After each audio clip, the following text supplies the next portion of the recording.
person means we're talking about ourselves. So this will either be I or we. Depends on the number of people talking about ourselves. Second person is when you're talking directly to someone. So that's when you would say you, or you two, or you all. And the third person is when you're talking to someone about someone else. So you would say he, she, him, her, they, those, them. Okay, so we've got there the gender, the number, and the person. Now we're going to look at the difference between something called adverbs and adjectives. So an adjective adds something to nouns or pronouns. For example, the beautiful girl. So this is the word beautiful here is an adjective. Effectively, normally they're describing the noun. So this is describing the word or the noun girl. And just read this. This is an adjective phrase. Now what we mean here, we're saying the beautiful girl. So effectively, beautiful girl, you could take it as one unit. They're very tightly coupled together. So that's normally known as an adjective phrase, because really you're talking about the beautiful girl as if beautiful and girl are one unit. The other way of reconstructing this, we could say the girl is beautiful. So what we're doing here, we're describing the girl, but the girl is a unit on its own.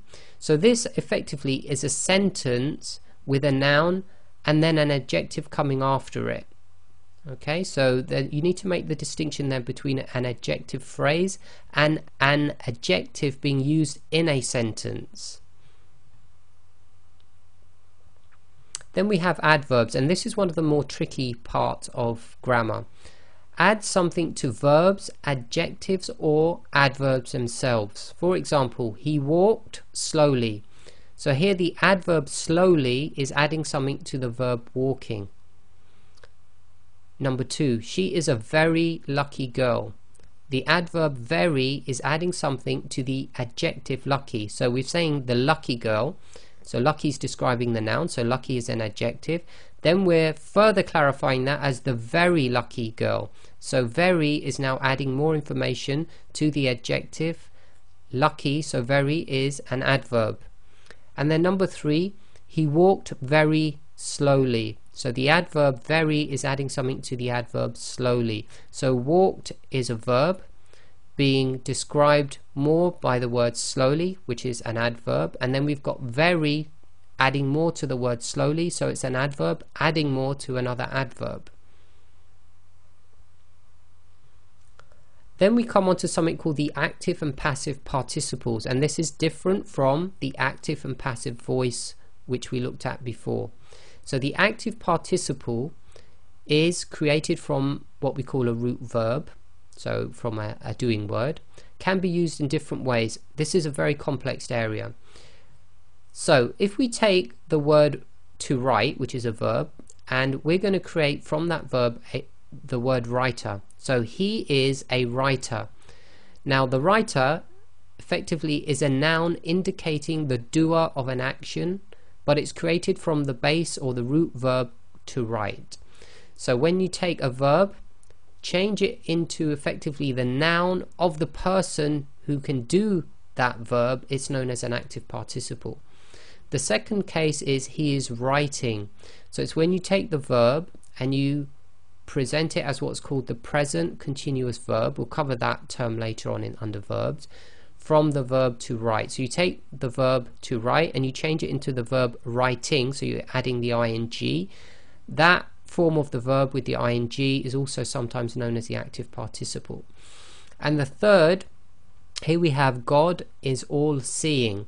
So this is an adjective from the verb to see. So in Arabic this can also be classed as an active participle.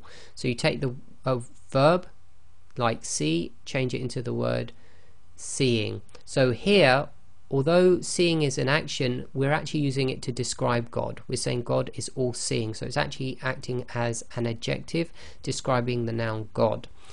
So there are 3 different cases. Generally in Arabic, when you're talking about this thing called active participle, it can act as the doer of a noun, doer of a verb the present continuous verb, i.e. with the ing, and an adjective. Again, it will normally be an adjective describing a noun. Now the passive participle, again created from a root verb, describes the property or state of an object. So here the apple was eaten. So eaten is telling you about the state of an object after the verb has been performed on the object. Yeah, so the apple is in the state of eaten. So here eaten, from the root word to eat, is known as the passive participle. Then we have what's called a verbal noun. So a verbal noun is a noun created from the root verb.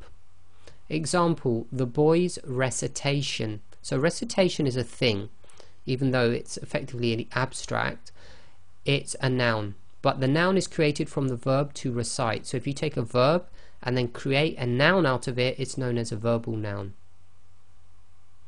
Okay, so in conclusion, we have a basic understanding of English grammar, okay, which will help us to learn Arabic grammar.